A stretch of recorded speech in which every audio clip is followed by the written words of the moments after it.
The bombs and rockets over Tehran and Tel Aviv have stopped for now, and that almost certainly has a lot to do with this. We basically have two countries that have been fighting so long and so hard that they don't know what the they're doing. Do you understand that? Well, after 12 days of frenzy over World War III and claims of an Israeli tail wagging the White House dog, Trump's declaration of a ceasefire was a mic drop moment. The message to Netanyahu was clear: we're partners, but I'm Batman, you're Robin. The problem is very simply what started this entire mess, which is Hamas. We know that Hamas, as we've discussed numerous times, is hiding behind these civilians. Aren't they 1,000 babies less than 1 year killed? No, they know it's only 700 babies killed. Hamas is exaggerating. But I think Americans care more about the American lives being lost, whether it's because of fentanyl, the open border, frankly, the Hamas proxies, the Iranian proxies that are going on here. How dare you to spread this propaganda knowing that you are lying? There is a daily massacre in Gaza now. Killing in the sake of killing. What's up, everybody? Welcome back to the channel. Okay, so this debate right here, this Piers Morgan Uncensored, was supposed to be about Iran and Israel and the United States and the bombs that were dropped on Iran and destroyed the nuclear facilities, supposedly totally obliterated. Well, we just don't know. There's been intelligence reports that say otherwise.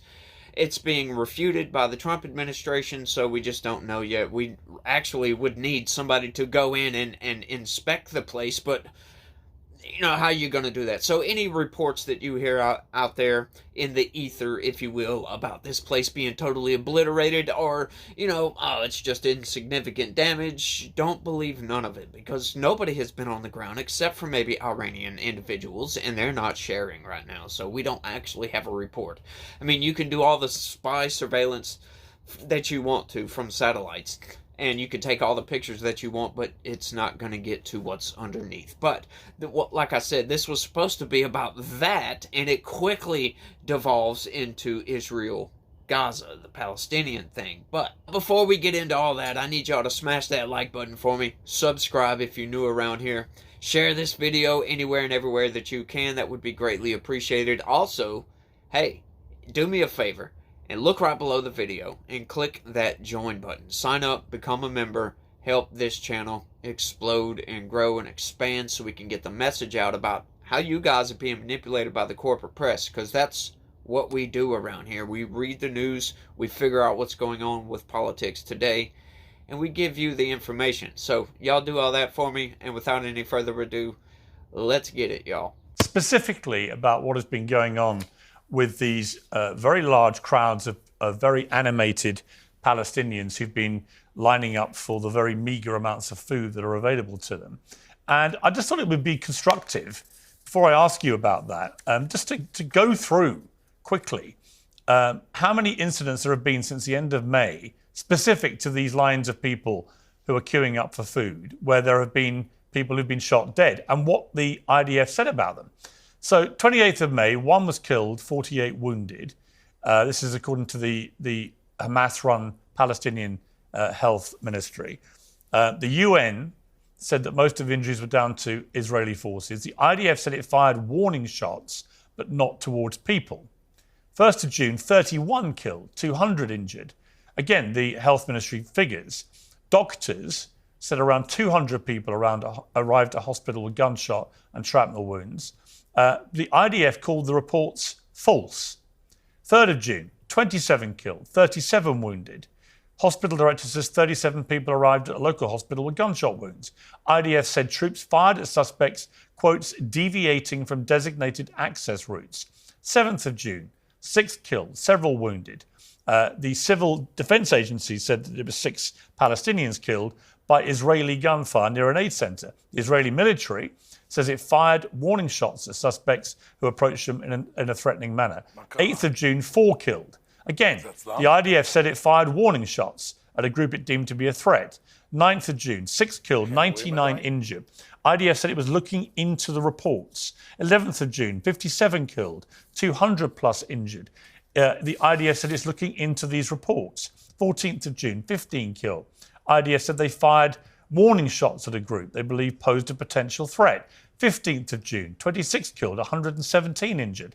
IDF said it wasn't aware of gunshots at one site and is looking into events at another. 16th of June, 30 plus killed. IDF said troops fired warning shots at suspects approaching them and posing a threat. 17th of June, 51 killed. The IDF said it's looking into the reports. 18th of June, 11 killed. IDF said troops fired warning shots after a group approached them in a way that posed a potential threat. The 19th of June, at least 12 killed, 60 injured. IDF said suspects had attempted to approach forces and soldiers had fired warning shots. 20th of June, 23 killed, 100 injured. IDF said troops fired warning shots after people gathered nearby. An Israeli aircraft then struck several suspects who continued walking towards troops. 21st of June, 8 killed. IDF said it's looking into the incidents. 24th of June, at least 44 killed, dozens injured. IDF says it will review details of the reports. Total number of deaths listed above 352. The UN says the number is actually higher at 410, but you can see the pattern there. And the reason I read them all out so specifically, Major Spielman, is you can see a pattern there. Yes, I do. Where an incredibly large number of civilians are getting killed in these lines of people queuing up for food. And in every case, the IDF either says they fired warning shots, but don't take any accountability for hitting anybody or killing or wounding anybody, or they say we're looking into the reports, and then, strangely, we never get any further information.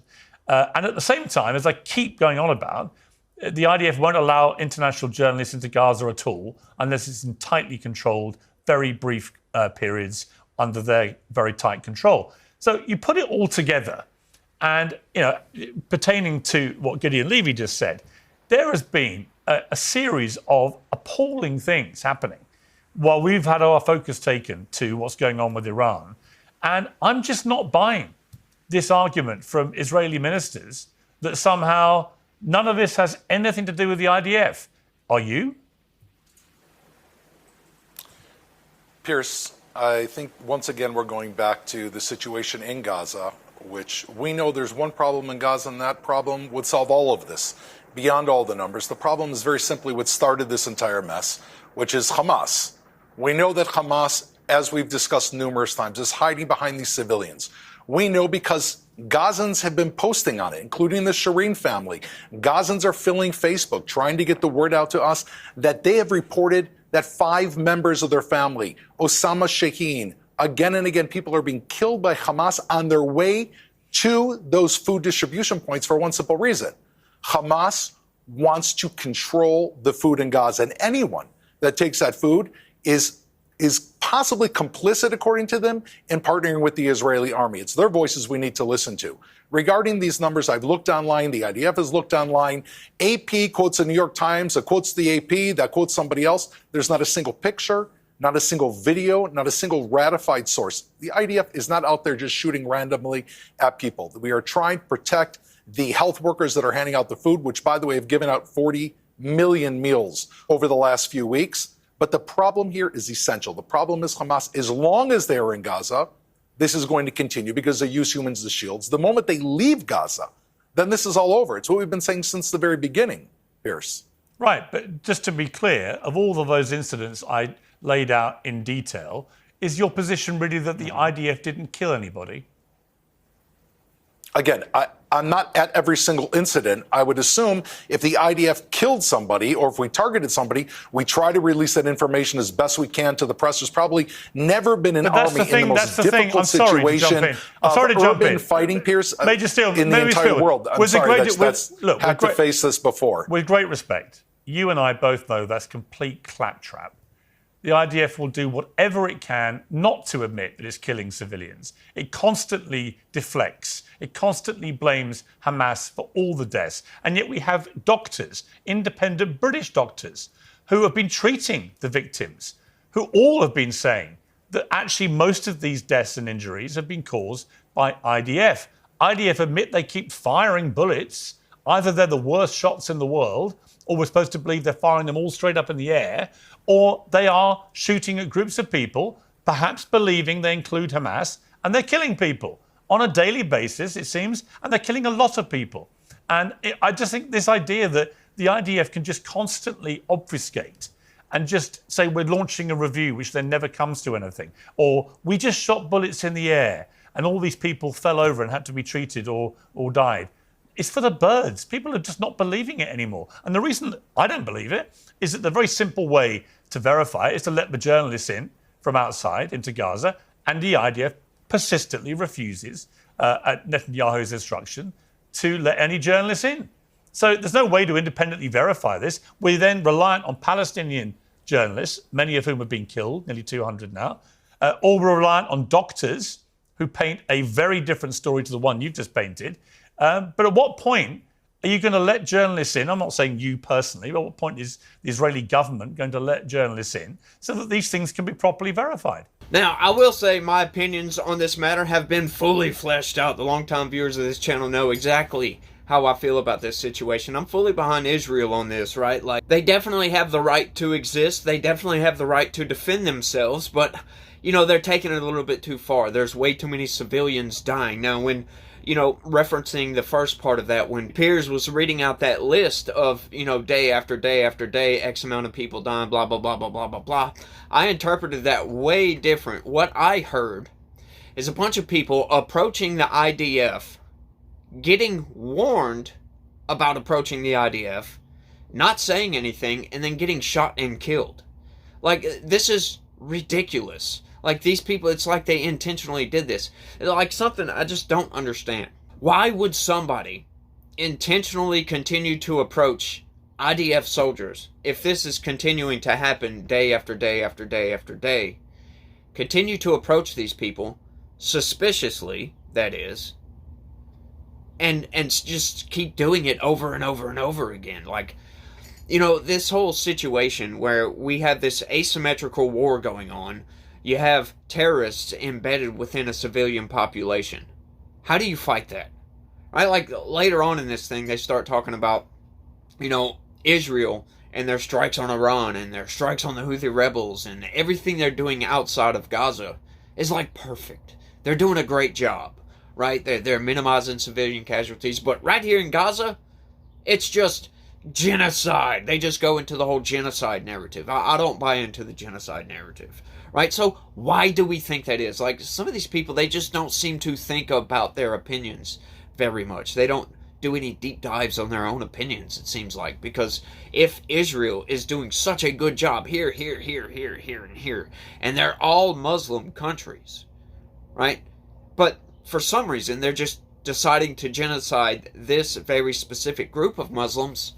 Why? Why do you think that is? Something is amiss. Wouldn't you agree?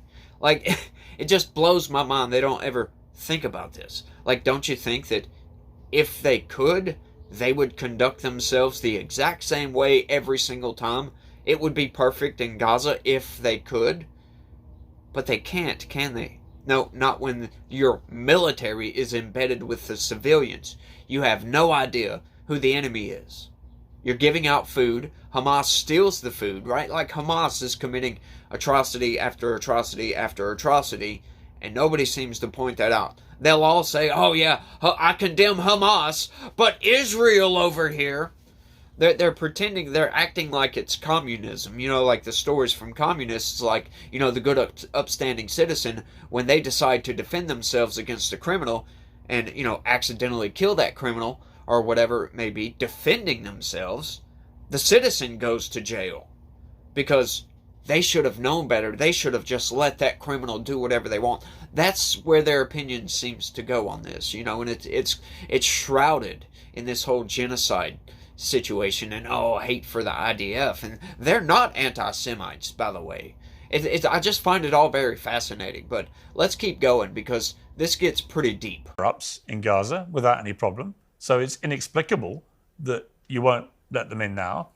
Secondly, the Palestinian Health Authority, Hamas-run, has historically revealed figures which have later turned out, verified by Israel, to be broadly correct. So you can dismiss all their numbers as being nonsense, but actually the truth is, historically, when they have said casualty numbers, they have largely turned out, and I'm not talking about this war, I'm talking about historically in the last 2 decades, they've turned out largely to be accurate, verified by the Israeli side too. So this idea of just making them all up is not true. But let me come to Gideon, because you were wanting to jump in there, Gideon. My problem with this is that the IDF can basically just say whatever they want to dismiss any suggestion they've behaved improperly, and there's no way to disprove it because the journalists aren't allowed in there.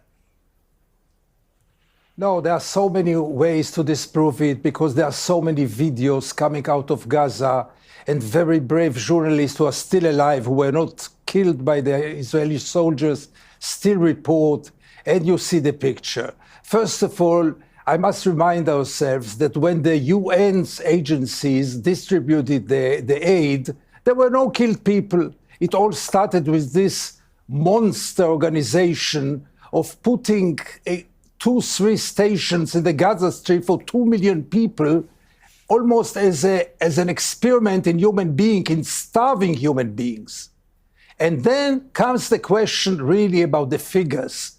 Oh, those propaganda people, they love to speak about figures. Aren't they 1,000 babies less than 1 year killed?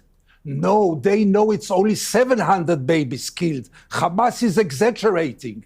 And if it is 700 babies killed, can we live with it? None of them was killed in purpose, all of them by chance, all of them potential threat to the soldiers. How dare you to spread this propaganda knowing that you are lying? There is a daily massacre in Gaza now. Killing in the sake of killing, nothing but this. The last 2 weeks are horrible because you see the soldiers, you hear the machine guns, you see the people lying on the sand and trying to save themselves. How can you dare to invent all kinds of statistics instead of saying, yes, this is our army. The army got a command now to kill as many Palestinians as possible because that's our goal now. We don't have any other goal in Gaza now.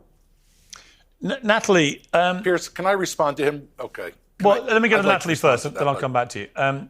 Natalie, this seems to me, this is why this is such a complex story generally, because I broadly agreed with Israel and its strikes on Iran.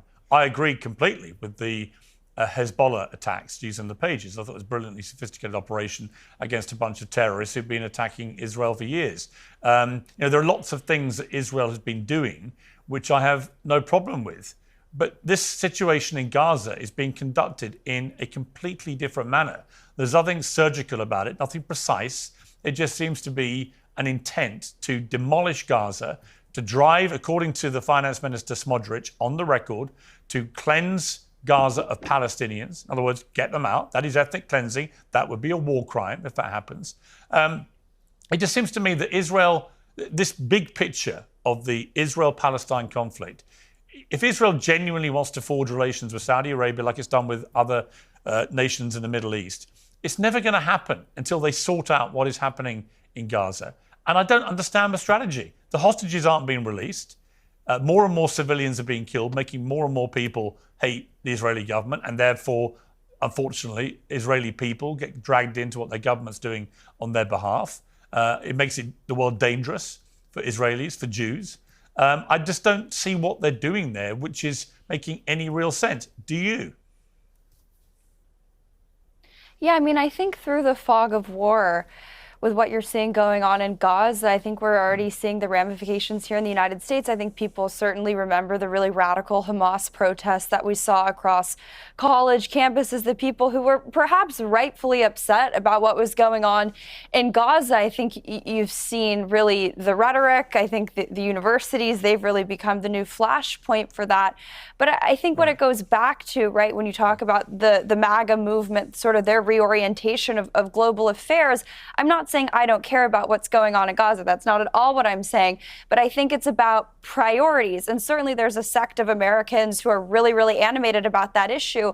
But I think Americans care more about the American lives being lost, whether it's because of fentanyl, the open border, frankly, the Hamas proxies, the Iranian proxies that are going on here. And most importantly, I think the potential for a mass refugee conflict, not just into Europe, but into the United States. So I obviously have empathy and compassion. And I think that to some extent, those numbers probably are accurate. It's also war. If you invade a country, I'm sorry, it's also sort of what's going to happen. I don't think the United States should be involved at the rate at which we're at. But my primary concern as an American is that I don't want to see really what will become a snowballing number of refugees end up in the West or the United States. I just love this. Piers is openly admitting that, you know, a lot of what Israel is doing doesn't make any sense. Doesn't make sense to you.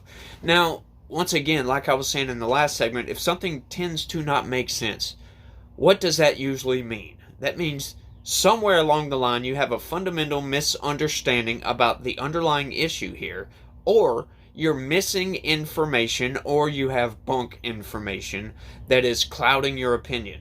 And I think that's what we have going on here. We're getting a lot of propaganda coming from Hamas out of Palestine. And he talks about, you know, why won't Israel let the journalists into Gaza? Well, you know, if Israel truly believes that if they send these journalists in there, they're dealing with terrorists, terrorists will just kill them, right?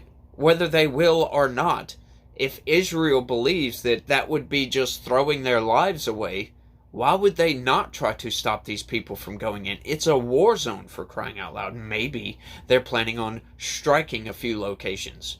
Maybe they found some terrorist cells that they're about to blow up and they don't want any unnecessary deaths.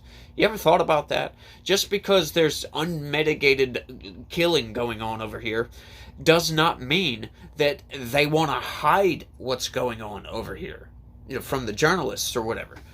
You know, it could just mean that they're worried about the safety.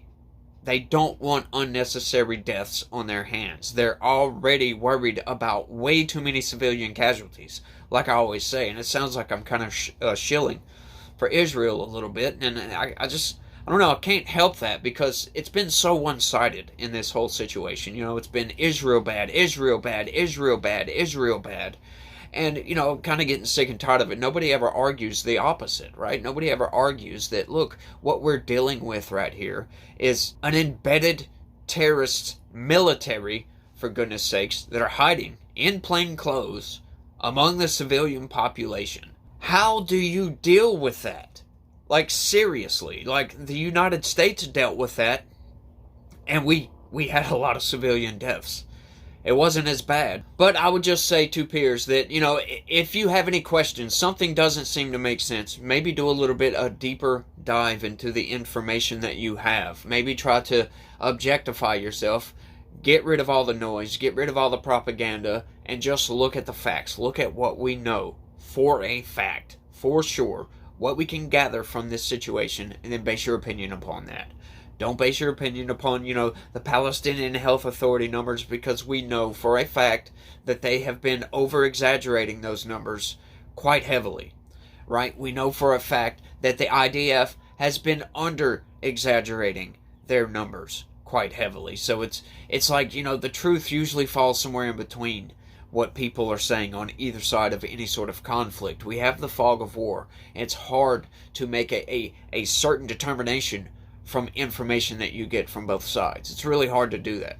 So that's why I've kind of been back and forth. You know, I'm with Israel on this, but at the same time, you know, even if half of those numbers that we're getting from the Palestinian Authority are true, that's still horrific numbers. They're still, they could, you know, they could switch up their tactics, go about it a little bit differently, send in commando units, you know, something of that nature, instead of just dropping bombs on these people's heads. You know, do something different. Once again, the definition of insanity, or at least colloquially, is continuing to take an action, expecting different results from said action. So if you're going to continue to just kill civilians over and over and over again, maybe you should stop and think and do something a little bit different. That would be my advice to Israel. But let's keep going. Okay, let's go back to the panel. Major Spielman, you wanted to respond before we broke off there to what Gideon Levy said. You were putting a lot of faces while he was talking. So what did you want to say? First of all, Gideon is simply telling lies to this entire crowd, and we've seen it with our own eyes. We've seen the Gazan people as they were lining up to get the food that Hamas had stolen from all the international agencies, that they were killed at point-blank range because Hamas stole all of those goods and they were selling them on the black market at extortionate prices. And if you tried taking it when you weren't on the black market, you were killed Israel and the United States did not want to put on a secondary mechanism there. The fact is, for 20 months, the United Nations, which were many of them were complicit in October 7th, refused or could not manage to control Hamas. He's simply spreading lies directly in front of everybody's face here. Go online and check it. But I also want to respond right now to what we just heard about Iran. From what I'm hearing from your previous guest, Iran is like a normalized country that has, good feelings. The regime's a little bit off.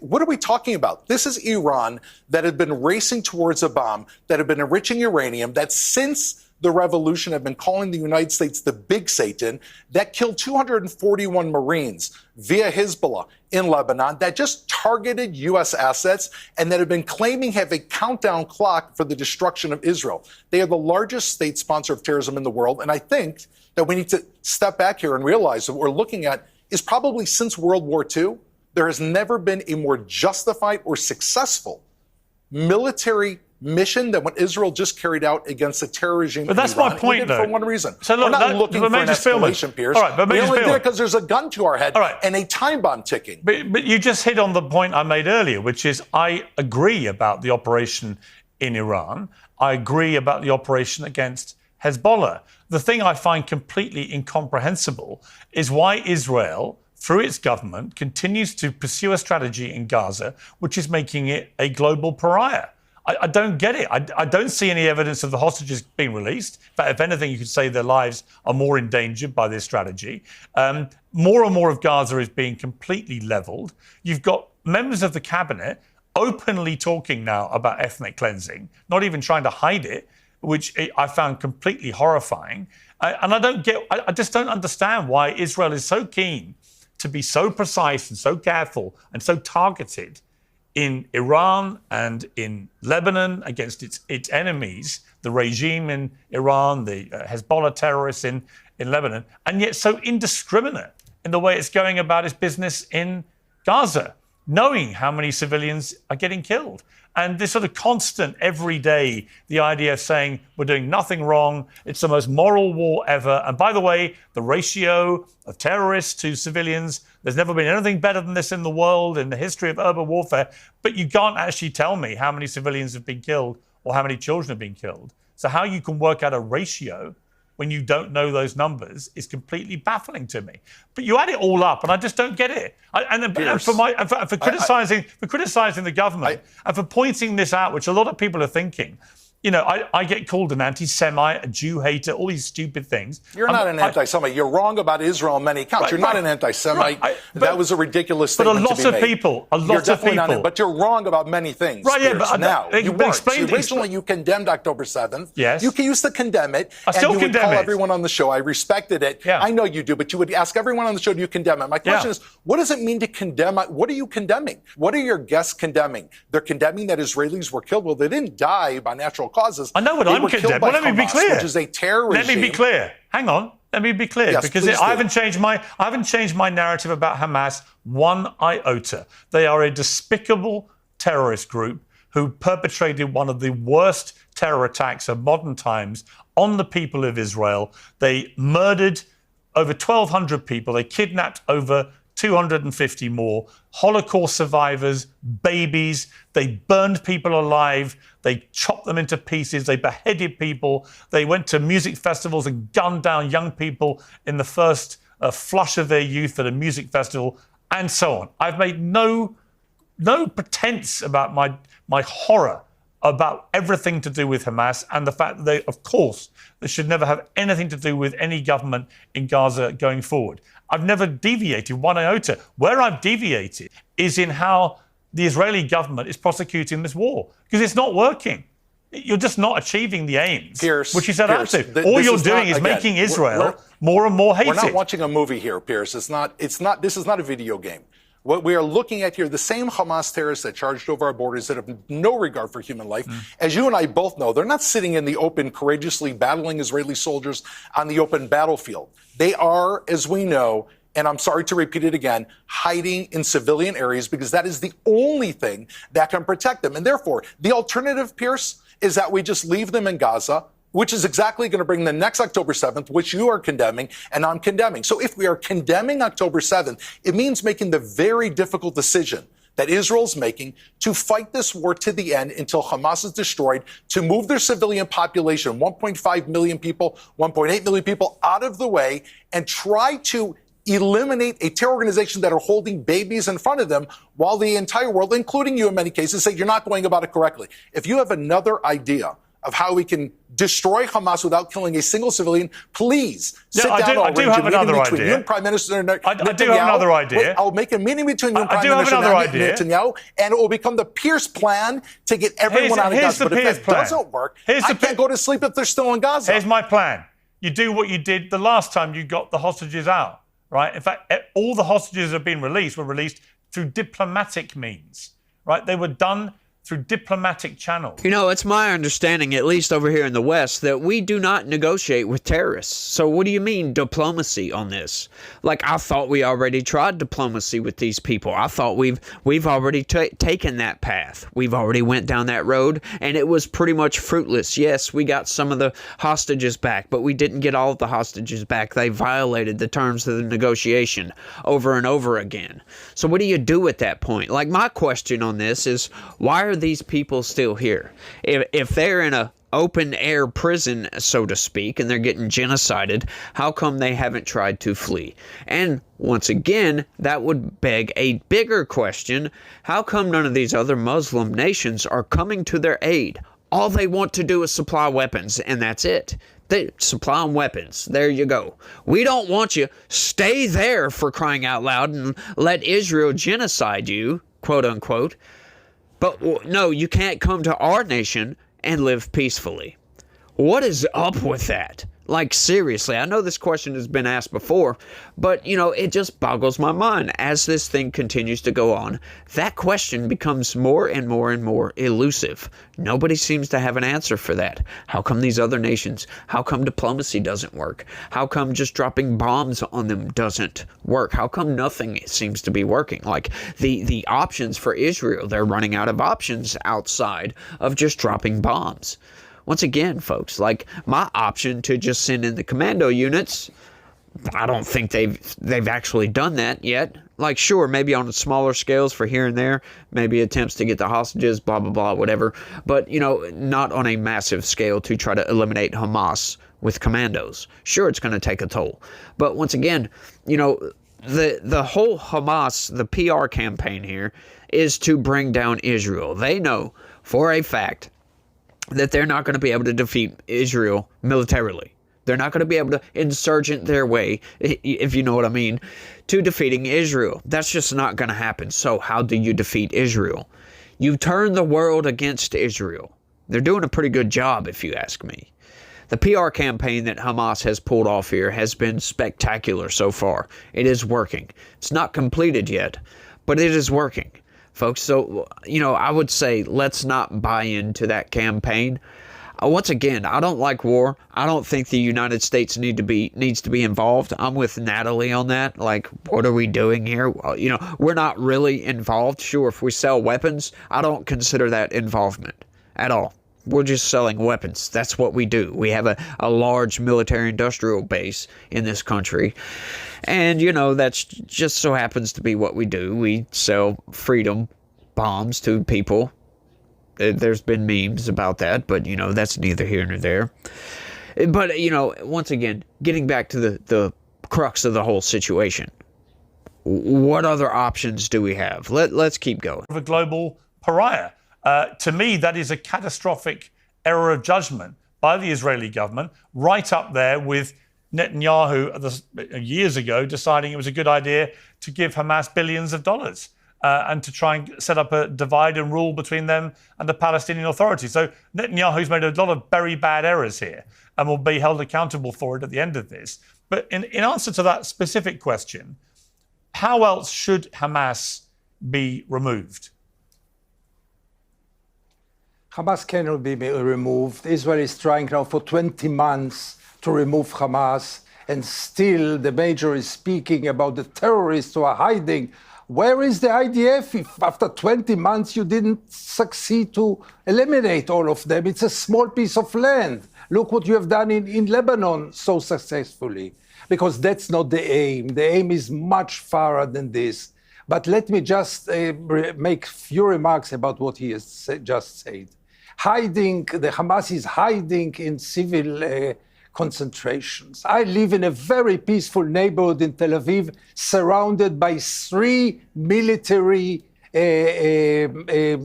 positions or 3 military offices and headquarters. So what? The biggest hospital in Tel Aviv is 200 meters from the headquarters of the Israeli army. So who is hiding? Really, those cliches of the Israeli propaganda are already tiring. That's the point. Now, above all, I would like to replace you for a moment, Piers, and ask the Major, is there anything that Israel did wrong in Gaza? Did Israel kill anyone in purpose, by mistake, who is innocent? Weren't they hundreds of babies, newborn babies killed? Is it inevitable?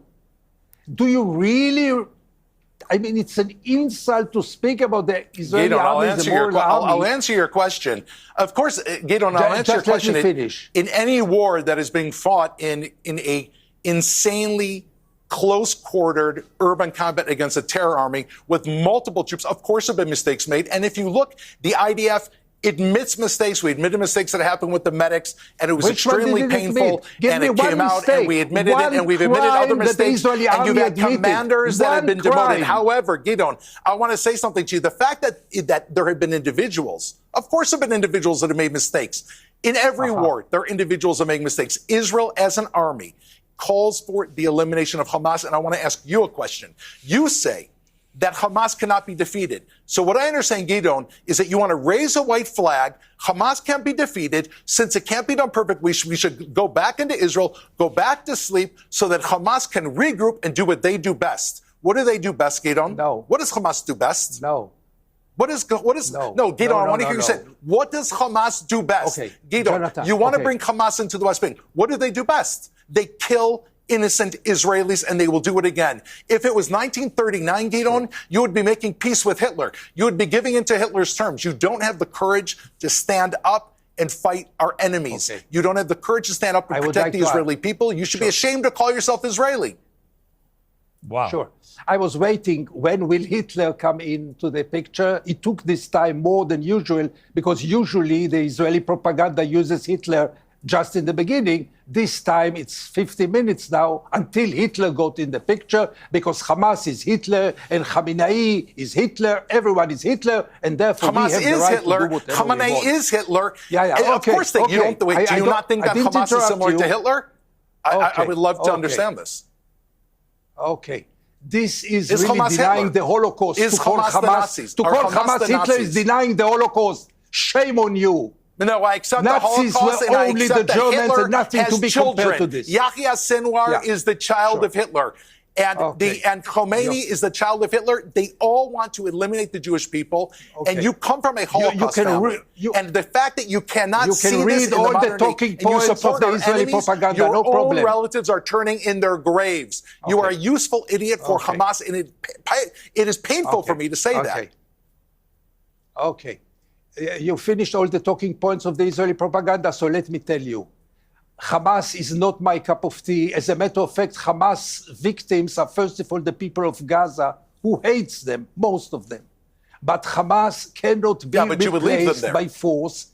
Let me finish. Hamas cannot be replaced by force because Hamas is governing there for over almost 20 years. And Israel has no clue who can replace Hamas, no clue, except of transferring all the people of Gaza. We have no clue who is going to replace Hamas. The Jewish Federation of New York, who exactly will replace Hamas? The paralyzed, corrupted PA, who is going to replace Hamas? And by the way, even the PA is not good enough for our government. They want real Zionists to govern Gaza. Hamas is not Zionist enough. Yeah, and I would add to that, Gideon, again, I come back to what Smotrich said. The game plan for a lot of the members of that government is clear, right? It's ethnic cleansing. It's get all the Palestinians out of Gaza and for the Israelis to take over. and that is ethnic cleansing.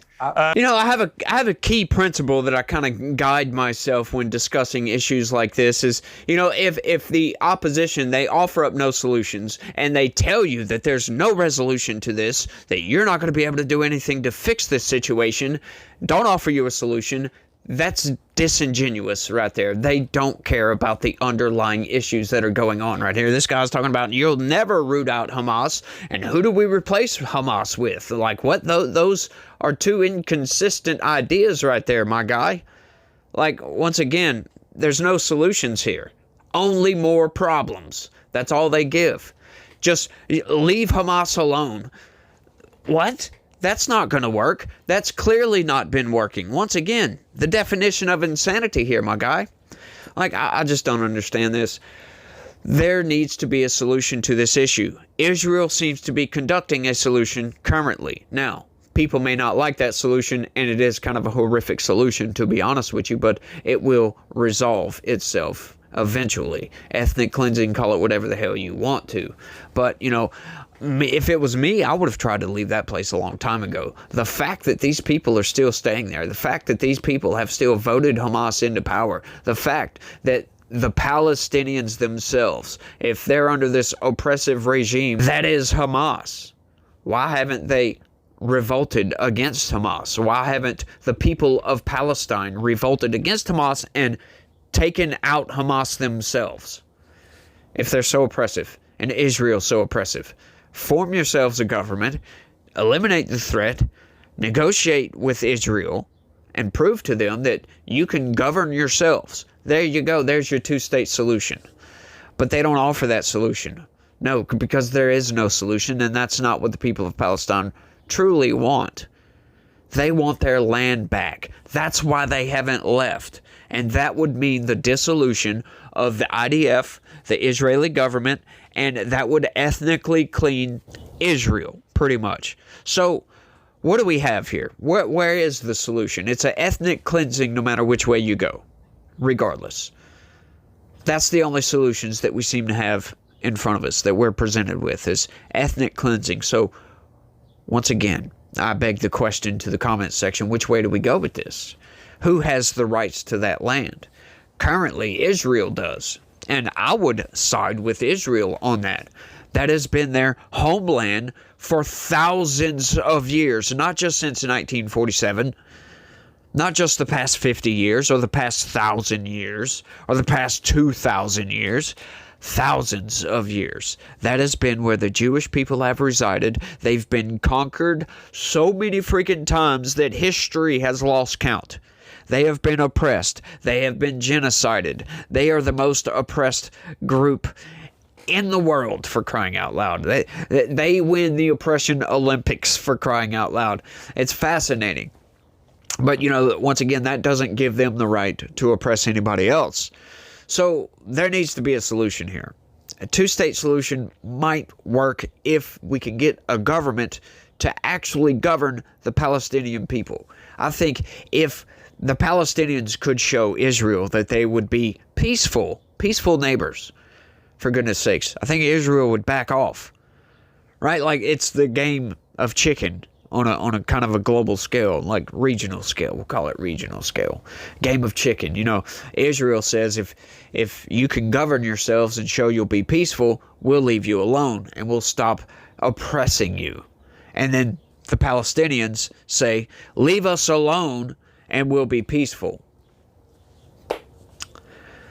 Somebody has to take the first step here. And, you know, honestly, in my opinion, the person that always takes that first step, the step into the unknown, if you will, should be the larger power. So it should be Israel.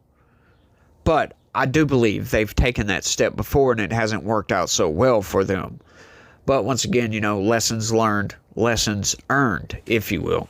So I think the Palestinians, if they truly wanted their freedom, they would form a government. They would come together as a group, form a government, hold an election, elect some leaders, and then negotiate with Israel to stop the bombing campaigns, to stop the invasion, to stop the occupation of their lands, of their territory that, as a matter of fact, Israel has ceded to these people out of a gesture of goodwill, for crying out loud. We all tend to forget that. But let's keep going because this continues, folks. So this interview with David Frum, writer at The Atlantic and former speechwriter for George W. Bush. David, great to have you on Uncensored. I think your debut on Uncensored, in fact. I think so. Well, welcome to you. I think I interviewed you many times at CNN many years ago. Yeah. But great yes, to have that's you. right. Great to have you here. Thank so I'm you. going to start with a contentious statement. As I sit here, Donald Trump has managed to end this war, it appears, in 12 days with Iran and Israel. He's also got the NATO countries to pledge to 5% of their GDP spending on defense, which is a massive win for him. By contrast to Barack Obama, who got the Nobel Peace Prize after less than 8 months because he said some nice things about the Muslim world and the West coming together. Why should Donald Trump not now get the Nobel Peace Prize? There are two truths we have to keep in mind, and they're kind of opposite, but the test of our acuity, or maybe even of our democratic survival, is holding both of these things in our minds. The first is that the action that the president took to strike the Iranian nuclear program at a moment when, thanks to Israeli ingenuity and daring, it could be done, which has not been the case before, that was a necessary and correct act, and I salute him for it. At the same time, that while we hope that this war is over, it may not be. While we hope the program is over, it may not be. And Donald Trump now becomes a more dangerous threat to American democracy because he still does not respect the due process rights of citizens, the free speech rights, democratic elections, and basic rules about honest government and conflict of interest and not taking massive handouts from persons all over the world undisclosed to the United States people. I mean, you made a lot of claims there. He would, if he was sitting here listening to this, he would counter quite hard on that. He would say that he pushes the envelope hard on things like, for example, the deportation program, but that he does abide by what courts say. If eventually all appeals against the courts are against him, he has said he will abide by what they say. He's also said in relation to the stolen election, which I said to his face wasn't stolen and so on. The reality is he did leave the White House and he wasn't there for 4 years. In other words, Trump will say a lot of quite inflammatory things, but the reality is the system in American democracy has actually worked pretty well with Trump. Why are you so scared about him and the potential threat to democracy? His attempted coup failed in 2021. That's true because he made a mistake. He thought you could overthrow an election with a disorganized mob. And that turned out not to be true. As you say, the American state is powerful. This time around, he's learned his lesson. And he is federalizing the military. He has a military presence in the state of California without the request of the state government. That's unprecedented since the end of armed resistance to civil rights laws in the 1960s. When the courts say you cannot withhold due process rights after litigating something that no previous president would ever think to try to litigate.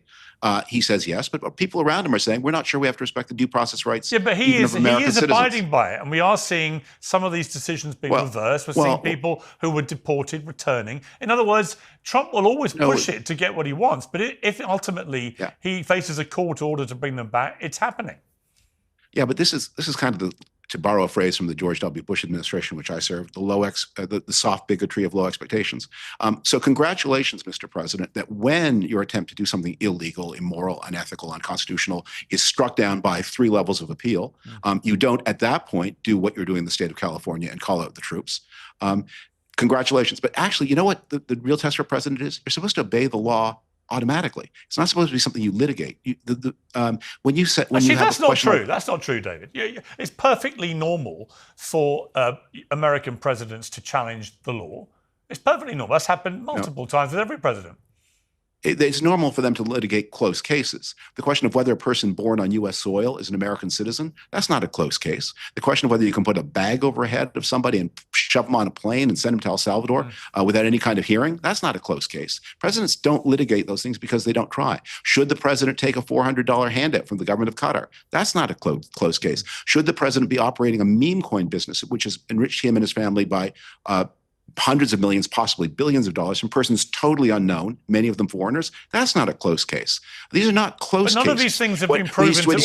None of these things have been proven Well, none of these things they're- have been proven. Look, you may not like them. They all happen. A lot of people don't They all like happen. them. But they haven't been proven to be illegal acts or acts Not that he yet, can't no. do.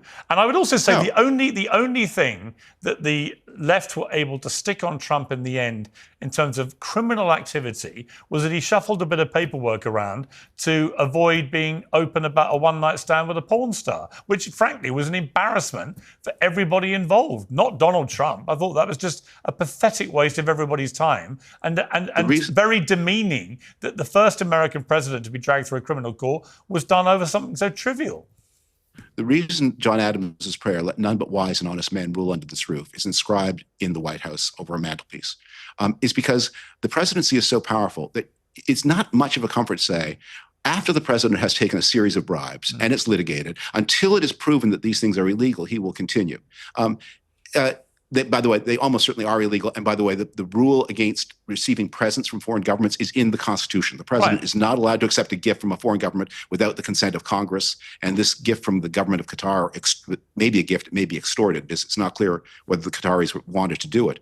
This is massively unconstitutional and also illegal because there are conflict of interest laws and gift laws. But as you say, he pushes it. I prefer a president who doesn't push the law. I prefer a president who's guided by honor. And Give me a name. Give me a name of one. George Bush? This is exactly why so many people love Donald Trump, because he pushes the envelope, as a matter of fact. But this guy's logic is backwards, as with most Democrats. I know he worked for George W. Bush, but he's coming off as heavily Democrat, at least Trump deranged, heavily Trump deranged. I mean, he's just coming off as deranged, and his logic is backwards. What do you mean they only litigate closed cases? Why would you do that? Why would you litigate something? Why would you pose a question to an answer that has already been answered? That doesn't make any sense to me. The fact that Donald Trump is pushing the birthright citizenship issue, things of that nature, things that haven't been pushed before, those are the questions that need answers, my guy. Like, what is wrong with these people? This is the backwards logic of Democrats. They just make absolutely freaking no sense. Of course, he's lying for most of that. Like, the gift from the Qatari airplane was not to Donald Trump from the king of... Just, once again, folks, these people lie and manipulate everything, and then they get into the 2020. Like, these people truly believe that Donald Trump sent a mob of unarmed folks to attack the Capitol. Yes, that's what they believe. And told them to be peaceful, and they still believe that there was some kind of secret conspiracy where Donald Trump was signaling certain words to these people. It's all crazy conspiracy theory nonsense that they believe that. Like, let me ask this guy, pose a question. I know I'm not actually asking him, but pose a question. How? That's it. That would shut the whole conversation down. How do you expect just a mob of people to overthrow the United States government? Do you expect, like, seriously, in results here, do you expect that if they go in and shut down the certification of the election, of the Electoral College vote, do you think if they shut that down, that it's not just going to happen on another day? Do you think that if they are in fear of a mob of Trump supporters coming to shut down the certification of the Electoral College, do you think they're not just going to do it in secret and then just do all this in the background, where there's no mob of Trump supporters? Do you really think that the United States Army, who, by the way, Donald Trump is in control of, for goodness sakes, would allow a mob of people to not certify? Once again, I mean, we have National Guard to take care of issues like this. We have police to take care of issues like this. It is insane to think that Donald Trump orchestrated a mob of unarmed people to attack the Capitol for the sake of him being put back into power, or kept in power. It is the most ridiculous idea I think I've ever heard in my entire life. And this is why you gotta sift through all the BS to get to these people's true position. They don't believe it, folks, because it doesn't make any sense. They're just lying to everybody about all of this crap. It doesn't make sense at all. Why would they lie about this? It's ridiculous. You know, I thought this guy was going to be a little bit different. I heard when Piers said he was an Atlantic journalist, I'm like, oh God, here we go. And then he comes in touting Donald Trump dropping bombs on Iran, and I was like, well, maybe he's not Trump deranged. And then he goes into all the Trump derangement talking points that have ever existed, it seems like, talking about all this and that and blah, blah, blah, blah, blah. It's just, it blows my mind, y'all. It really does blow my mind how these people, they know they have Trump derangement syndrome and they try to hide it. But let's keep going. I don't really believe that in your heart you can defend him. I think that it's exciting, and I think I'm sure he is charming. I'm sure he is. It's charming. nothing to do with him being charming or anything. I've known Trump 20 years. I've written and said as many critical things about Trump as I've said positively. Yes. But when it comes to his foreign, hang on, David. When it comes to his foreign policy, I would say this: I would rather have an American president, particularly a Republican president, who does not believe in invading countries, which Trump emphatically does not and has not done, who believes in surgical precision strikes when he thinks it's justified, as we saw with Soleimani, Baghdadi, the head of ISIS, who he helped dismantle, dropping a big bomb in Afghanistan when he did. You know, this is not a guy who believes, unlike your guy, George W. Bush, in putting thousands of troops on the ground into countries illegally and causing mayhem and 20 years of terrorism. So I just think that for all the hysteria about Trump, I judge a guy on what he actually does. I am quite reassured that Trump instinctively wants peace, not war, and he absolutely does not believe in committing American troops on the ground. There are two big asterisks that have to be put there. His abandonment of Ukraine, his threats to NATO. Well, he hasn't abandoned them yet. Hundreds of Ukrainians are dead because of the cutoff he made on the flow of intelligence information to them during a Russian operation. He has made it very clear that he is no friend to Ukraine. Ukrainian supplies are in danger. President Biden did not go far enough to give them all they needed in time, knowing that this dangerous man was coming. And one more thing we say he's this man of peace. Understand that right now Americans are flying Predator drones over Mexico, at first without the consent of the Mexican government. Now they have bullied the Mexican government into approving. There are possibly other kinds of missions being prepared for Mexico. That there is a war. J.D. Vance, the vice president, is often called for unilateral American action inside Mexico without the consent of the Mexican government. This is not a peaceful administration. But last time I checked, the Mexican president was cooperating fully with Trump on making the border secure. And it turns out they've reduced the number of people going over illegally on the southern border by 7%, which is a stunning success, isn't it? Because Trump is waging economic warfare against every American ally, including Mexico and Canada. But you agree, you agree he stopped that ridiculous flow of people over the southern border? Look, I've been writing about the dangers of uncontrolled immigration for a long time. And so you applaud him for that? I don't apply the way he's going. The results are a beginning. Yes, you have to have enforced borders. Sensational. But you need to obey the law, whatever your policy is. You don't say, look, President Penguin is assassinating suspected robbers in the streets of Gotham City, and the crime rate is down. Aren't you happy? So, I want the crime rate down. I want immigration controlled. I want the law obeyed. And I want the president to do this in conformity with law. And I want him to do it with democratic consent. Yeah. And I want him to work with members of House and Senate. I agree with you. And I want him to speak to the American people. And I don't want him to wage a war in the Middle East as he's now doing and saying, I'm spitefully going to refuse to talk to the members of the party that doesn't agree with me. And I'm going to make no case to the American people. I'm going to gamble everything that I can deliver a swift and cheap result. A swift and cheap success, so I don't need the country with me. Because as you know, David, pretty much every president who's ordered airstrikes in the last 25 years has done so without any pre-approval. Without any pre-approval from Congress.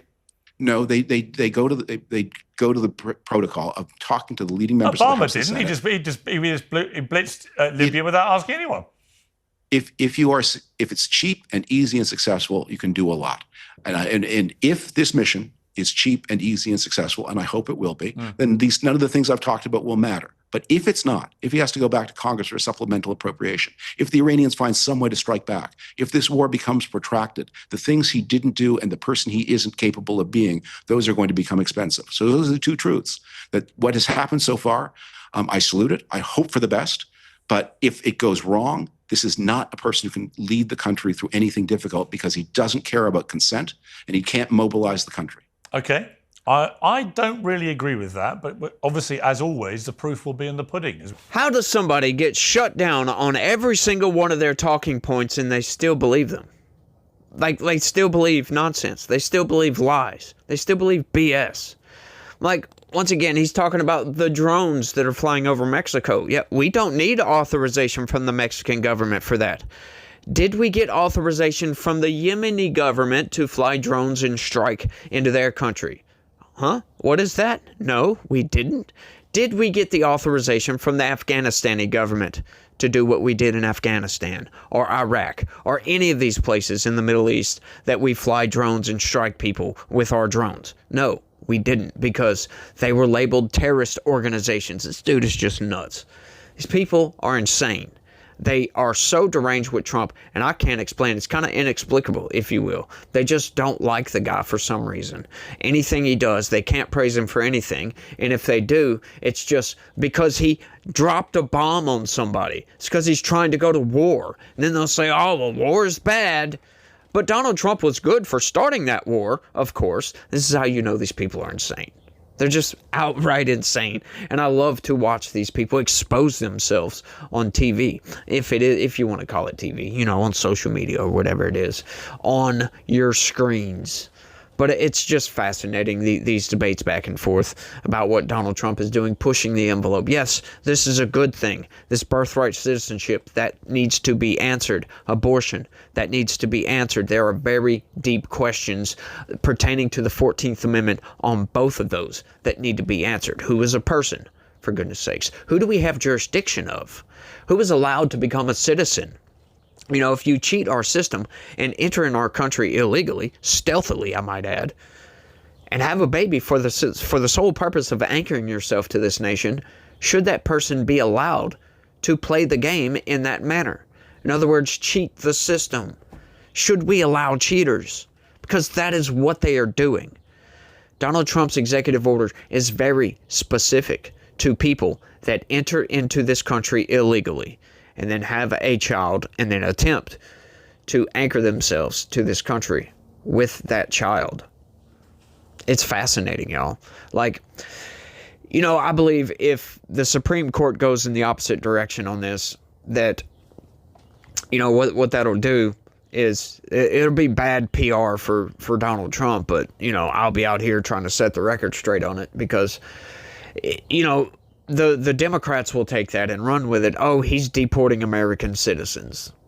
Is that the case? Is that really the case? Like, so once again, the Democrats would find themselves in the illogical position. They would find themselves stuck between a rock and a hard place by simultaneously trying to argue that Donald Trump is deporting American citizens, but at the same time arguing for family separation, which they argue against. Because that's what that would be. Because, once again, the underlying issue was what they try to get in that is they want to keep the illegal immigrants here. But that violates our laws, for goodness sakes. So the Democrats, once again, find themselves basked in illogic.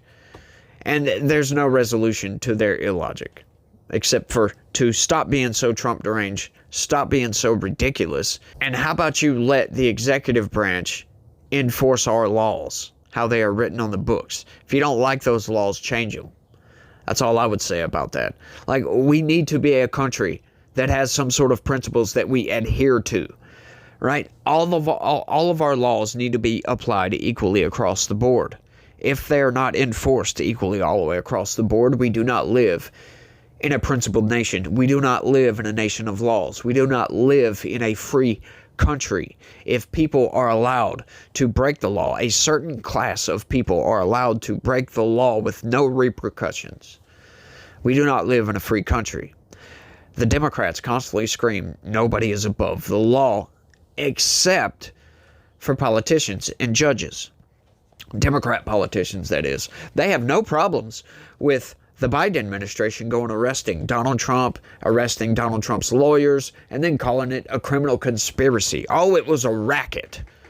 But yet, when we have clear violations of the law from a judge, a state Supreme Court judge at that, Trump is arresting judges, and they don't expound upon the judge that was arrested and why that judge was arrested. They just say, oh, Trump is arresting judges. Then when you get a senator crash a press conference for the Homeland Security Secretary and bum rush the Homeland Security Secretary, yelling questions at this person, they think, oh, well, that's just fascism on behalf of the Secret Service and the Trump administration because they detained and removed this guy. It's insane what Democrats advocate for these days. It blows my mind, y'all. It really does. But I think this video is quite long enough. I don't know if you guys would agree. You might not even be here anymore. You might have already exited out the video and said screw it because it's taking too freaking long. But y'all let me know what y'all think about all this down in the comment section. That's all I got on this one. Y'all don't forget to smash that like button. Subscribe if you're new around here and you like what you heard. Share this video anywhere and everywhere you can. And click that join button, y'all. I really need y'all's help on that. Sign up, become a member.